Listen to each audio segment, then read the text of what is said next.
de ce bonjour, bienvenue à tous au sommaire de votre journal. Coopération poursuivant sa tournée au Moyen-Orient, le ministre des Affaires étrangères est au Koweït depuis hier. Il a été reçu par l'émir du Koweït.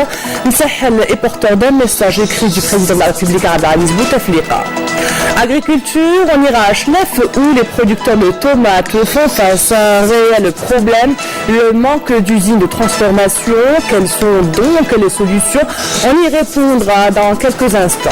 Et puis on parlera également dans notre édition de la politique touristique en Algérie. D'abord, on s'intéressera aux tarifs de la billetterie de la Compagnie nationale d'Air Algérie. Puis on abordera les lacunes qui freinent considérablement l'essor du secteur touristique avant de vous emmener en virée au jardin d'essai d'Al Hama.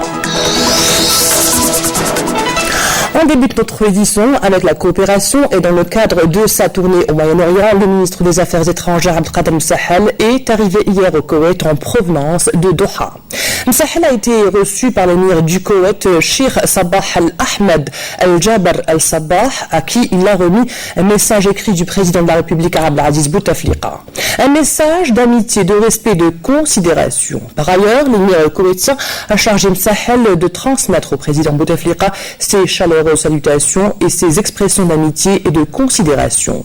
Et lors de cette audience, des entretiens ont porté sur l'évolution de la situation dans la région. À cette occasion, Msahel a renouvelé le soutien de l'Algérie aux efforts consentis par l'émir du Koweït pour le règlement rapide de la crise dans la région du Golfe et permettre de dépasser les différends actuels. On écoute à présent la déclaration d'Abdelkader Msahel.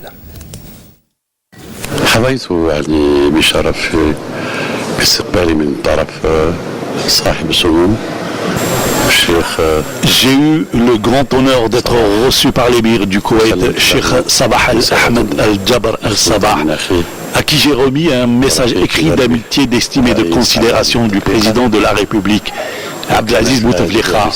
J'ai eu aussi la chance d'écouter les précieuses analyses de l'émir quant aux relations très étroites entre les deux pays. On a même abordé la situation dans le monde arabe. J'ai également réaffirmé une nouvelle fois la disponibilité du président Abdelaziz Bouteflika et du gouvernement algérien à approfondir davantage les relations privilégiées entre l'Algérie et le Koweït. Nous avons d'autre part exprimé notre grande volonté à élargir le dialogue entre nous quant aux questions d'intérêt commun pour que notre coopération soit exemplaire. J'ai également exprimé le soutien de l'Algérie à travers le président Abdelaziz Bouteflika et le rôle qu'il joue dans la consolidation et le raffermissement des liens de fraternité entre les pays du Conseil de coopération du Golfe.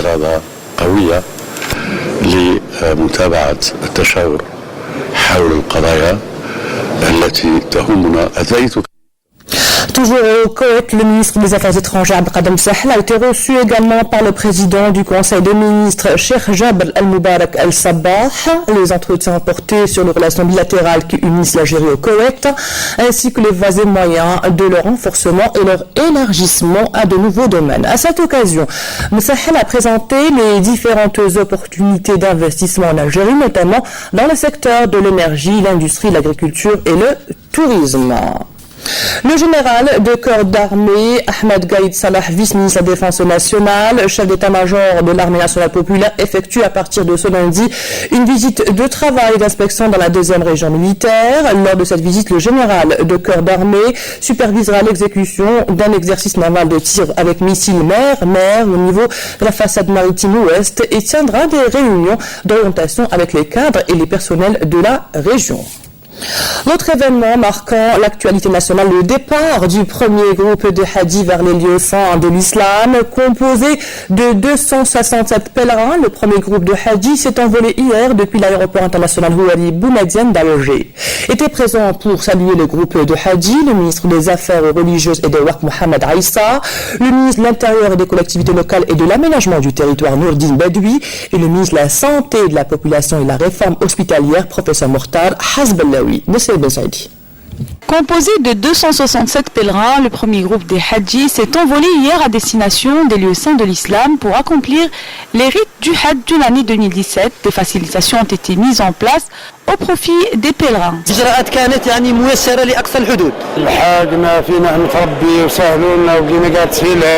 وإن شاء الله ربي يتقبل منا وان شاء الله حجنا مبرور. والله ما خصنا حاجه عقبونا نورمال كملنا كاع صوالحنا والحمد لله. Le premier responsable du secteur a mis l'accent sur les efforts de l'État en vue d'améliorer les conditions d'accomplissement du pèlerinage en garantissant un hébergement proche des lieux saints, un transport de qualité et les moyens sanitaires nécessaires. Un portail électronique a été aussi mis en place en coordination avec l'Arabie Saoudite pour permettre aux Hadji depuis Alger de s'informer de l'opération de réservation des chambres, du numéro de l'étage et de la chambre.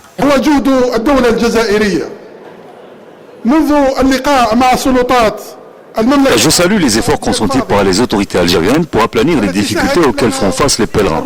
Je remercie les autorités saoudiennes qui nous ont permis de revenir à notre quota de 36 000 hadjis algériens. Nous espérons arriver l'année prochaine au nombre désiré qui est de 41 000 pèlerins. Et je tiens à rassurer ceux qui ont participé au tirage au sort plusieurs fois sans succès que le président de la République leur a octroyé plus de 1500 carnets de hajj. Le ministre des Affaires religieuses et des Waqf, Mohamed Aïssa, a par ailleurs appelé les Hadjis à représenter dignement l'Algérie durant leur séjour au lieu saint. Agriculture lors de sa visite de travail d'inspection dans la wilaya de Jijel et plus précisément dans la localité de Hamara, commune de Texena, une des régions les plus ravagées par le feu à Jijel. Le premier responsable du secteur, Abdelkader Bouazgui, a indiqué que les agriculteurs dont la production agricole a été ravagée par les incendies seront indemnisés. Voici les détails avec Manal Boutouaba.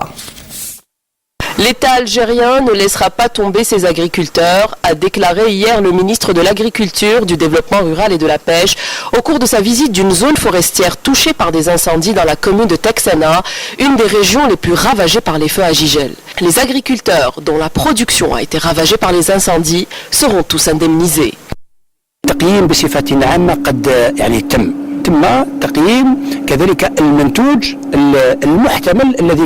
Un diagnostic et un recensement général ont été faits. On a fait un recensement hypothétique de la production qui aurait pu être enregistrée s'il n'y avait pas eu ces incendies. L'État a dégagé un budget suffisant, mais aussi les moyens adéquats pour prendre en charge les dégâts causés par les feux. Même les agriculteurs qui ne sont pas assurés seront indemnisés, car l'État ne se départira jamais de sa vocation sociale dans ce genre de situation et accompagnera les agriculteurs dans toutes les situations. التكفل بهذه الخسائر ومرافقة الفلاح في كل الحالات. Faisant état du recensement de 1600 foyers d'incendie dans nombre de wilayas ayant détruit une superficie de près de 15 000 hectares à travers le territoire national, Abdelkader Bouazgui, qui a écouté les doléances des agriculteurs de la région, a insisté sur l'importance de sensibiliser les cultivateurs et opérateurs du secteur afin d'assurer leurs activités contre les différents sinistres. الفلاح بصفة عامة أن يؤمن نفسه أن يؤمن منتوجه أن يؤمن ثروته. L'agriculteur doit s'assurer lui-même et assurer sa production et tout ce qu'il possède. Et le ministère de l'Agriculture, par le biais de la caisse de la mutuelle agricole, a pris toutes les dispositions pour indemniser tous les dégâts qui peuvent survenir suite à des incendies ou à d'autres incidents. Il faut avoir cette culture de l'assurance pour que les citoyens arrêtent de compter sur les aides de l'État. L'État est présent, bien sûr, et fera son devoir de soutenir les citoyens en général et les agriculteurs en particulier, notamment dans ce genre de crise.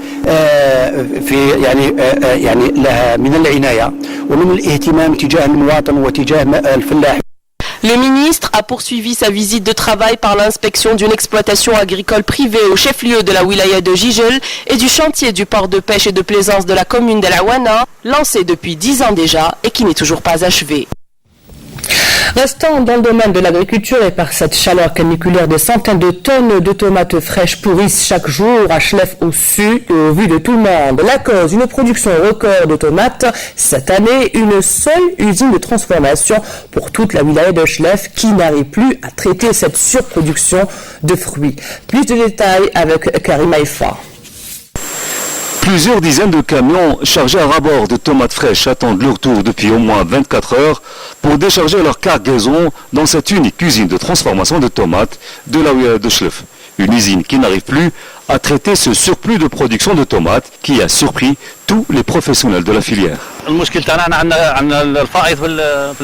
Notre problème maintenant, c'est qu'on a un surplus de production et l'usine ne peut plus prendre toutes les tomates. Du coup, une partie de la production sera détruite car elle pourrit rapidement. L'année prochaine, on va créer des coopératives pour faciliter la collecte de la production. Et l'agriculteur ne sera plus en contact direct avec cette usine. Ce sera la tâche de ces coopératives. L'extension des surfaces cultivables dédiées à la tomate et les grandes chaleurs ont contribué sensiblement à cette production record de ce fruit rouge que l'unique cuisine n'arrive plus à traiter. On est arrivé à traiter 1300 tonnes par jour au lieu des 200 tonnes par jour l'année dernière.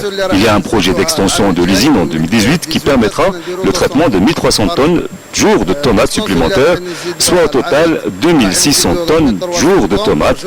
À terme, on pense régler définitivement ce problème et réduire le temps d'attente des agriculteurs pour décharger la production d'1 heure ou deux au lieu des 24 heures d'attente actuellement.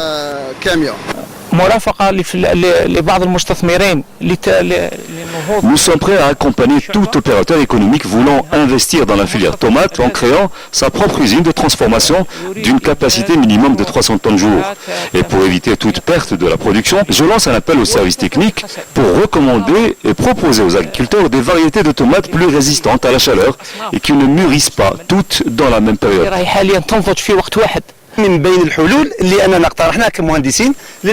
Parmi les solutions que nous avons proposées, c'est de réduire le nombre d'exploitants qui opèrent exclusivement dans la production de la tomate et de recommander aux producteurs de tomates de ne pas lancer la production dans la même période.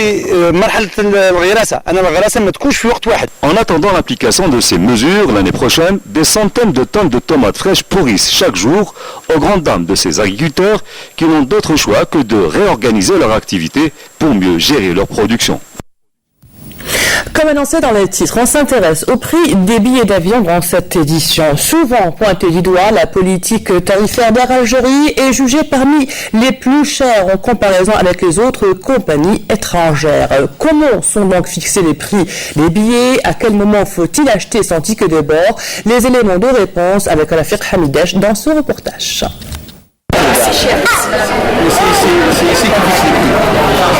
Cher ou pas cher? Telle est la question posée souvent par les Algériens quand il s'agit des tarifs d'Air Algérie. C'est des prix chers quand même. Je voyage avec d'autres compagnies, je crois que l'Air Algérien est cher. C'est vraiment trop cher, je les trouve assez chers quand même. Pour répondre à cette éternelle question, nous nous sommes adressés à la direction Revenue Management. C'est ici, dans cette structure, que la politique tarifaire de la compagnie est élaborée, ainsi que la gestion des capacités. Le billet en fait comprend deux volets, donc il comprend des composantes principales et composantes opérationnelles. Les principales en fait c'est le prix hors taxe, qui est fixé selon la distance, et vous avez les taxes qui viennent justement s'ajouter au prix du billet. À titre d'exemple, vous avez les taxes aéroportuaires, par exemple.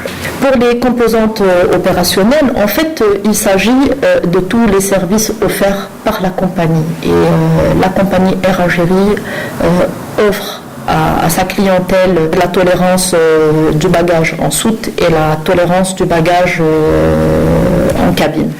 Vous avez également donc le catering à bord.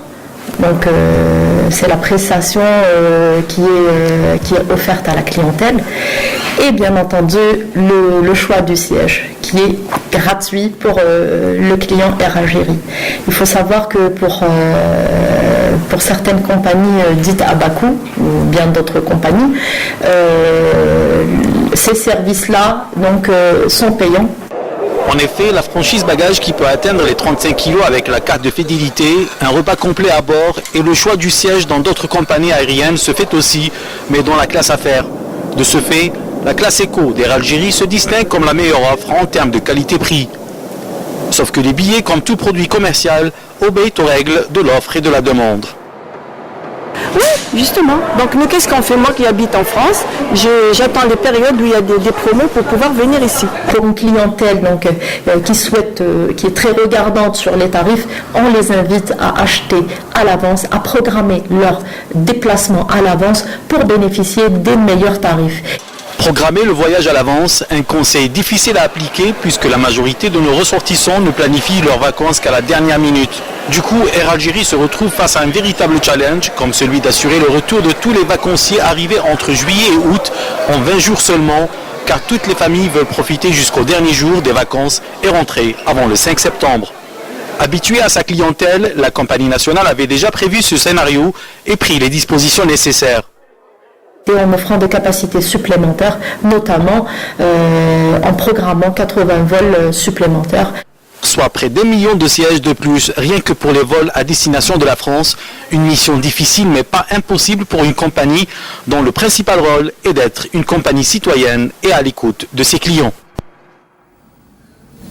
Le tourisme, un secteur qui peine à se relancer en Algérie, la volonté politique est souvent affichée pour rentabiliser les atouts certains de notre pays. Des projets voient le jour ça et là, mais beaucoup reste à faire, non seulement en matière de services, mais aussi en matière de communication. Hicham Daou, reportage. L'Algérie, premier pays en Afrique de par sa superficie, dispose d'immenses réserves en ressources naturelles, ce qui lui permet de pouvoir être une destination touristique de choix, aussi bien pour le tourisme saharien que pour le balnéaire.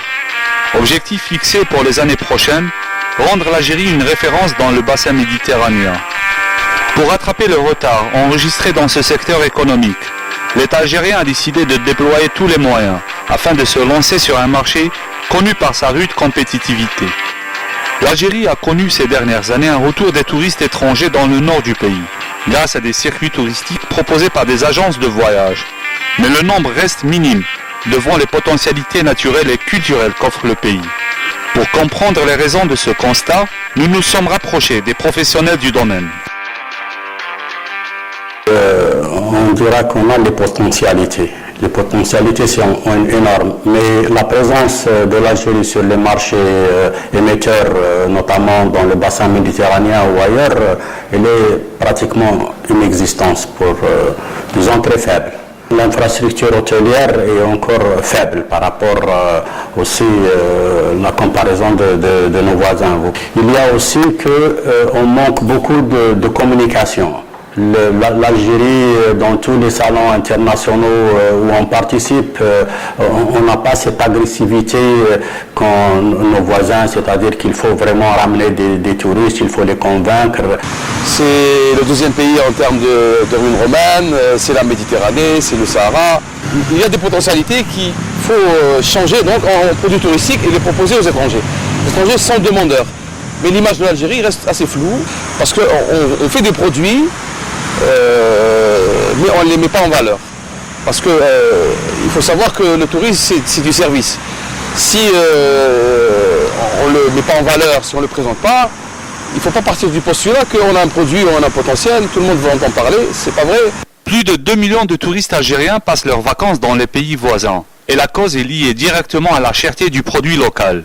La cherté du produit est intimement liée justement au peu d'infrastructures qui existent sur place. Donc un hôtelier, pourquoi il va faire des prix bas ou faire de la promotion quand il fait full durant la saison estivale, même si d'après les enquêtes que j'ai menées cette saison, même certains complexes, notamment étatiques, ne sont pas pleins à 100%. Bon, cela est dû à d'autres facteurs, notamment la récession économique que connaît l'Algérie, et que ces facteurs, il faut vraiment le prendre en considération. Se placer en même diapason que les pays hautement touristiques du bassin méditerranéen est intimement lié à la réalisation de nouvelles infrastructures d'accueil, à l'investissement dans les ressources humaines, et enfin, un meilleur plan de communication. 3 facteurs pour redonner à l'Algérie sa véritable place au milieu des destinations touristiques méditerranéennes et mondiales. Petite virée à présent au jardin d'essai, cet écrin de verdure de la capitale est très fréquenté. Les grandes vacances sont une belle occasion pour faire connaissance avec la nature en pleine ville. Amel Issil nous y emmène. Considéré comme l'un des plus beaux jardins au monde, le jardin d'essai d'El Hamma est devenu un lieu de villégiature, notamment en cette période de vacances. De par ses plantes et ses arbres centenaires, ce site offre une admirable promenade. Il attire des visiteurs des 4 coins du pays. Je viens de l'Oued pour passer mes vacances ici à Alger. Je découvre le jardin d'essai pour la première fois et c'est juste magnifique. C'est un endroit féerique. Je compte y revenir à chaque fois que j'en aurai l'occasion. Bien sûr, il y a de l'air. Elle est bien sécurisée. Et dernièrement, ils ont créé des animations pour les petits enfants. J'adore ce jardin. On y trouve des animaux et des espaces de jeu. Je viens de France. Donc je suis venue visiter la capitale pour observer un peu le musée, les choses comme ça. Et tout simplement, je suis venue ici pour profiter un peu. Je trouve le jardin très, très magnifique quand même. Le jardin d'essai ouvre grand ses portes en cette période de vacances. Diverses activités ludiques et de loisirs y sont proposées. Il y en a pour tous les goûts. Nous avons tracé un programme spécial pour les familles et bien sûr les enfants qui visitent le jardin durant la saison estivale. Il y a des animations pour les enfants et aussi un théâtre de plein air. Avec plus de 100 ans d'existence, le jardin d'essai d'El Hamma n'a rien perdu de sa superbe. Un lieu féerique qui fait le bonheur des familles et des enfants. Place maintenant l'artisanat. Shahir est un jeune artisan sculpteur sur bois. De ses doigts agiles, il manie le bois et lui donne une autre vie sous un autre aspect. Voici son portrait dressé par Nassima Imloula.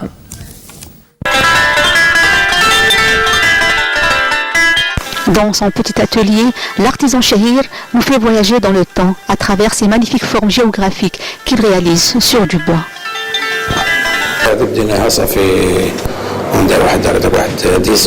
Cela fait 10 ans que nous pratiquons ce métier. Nous avons commencé par fabriquer des coffres berbères, des portes et des portails, et la sculpture bien sûr. Dieu merci, nous avons développé nos produits, et même les gens commencent à s'y intéresser. Ce métier connaît un essor important, notamment cette année avec la grande activité des touristes, sans oublier les multiples occasions sociales et nationales. Nous avons un livre spécial pour des motifs que nous reprenons et sculptons sur le bois. Plus qu'un métier, la sculpture est un art, une créativité, une authenticité, un retour à la belle époque. C'est la fin de cette édition. Merci à vous de l'avoir suivi. Au revoir.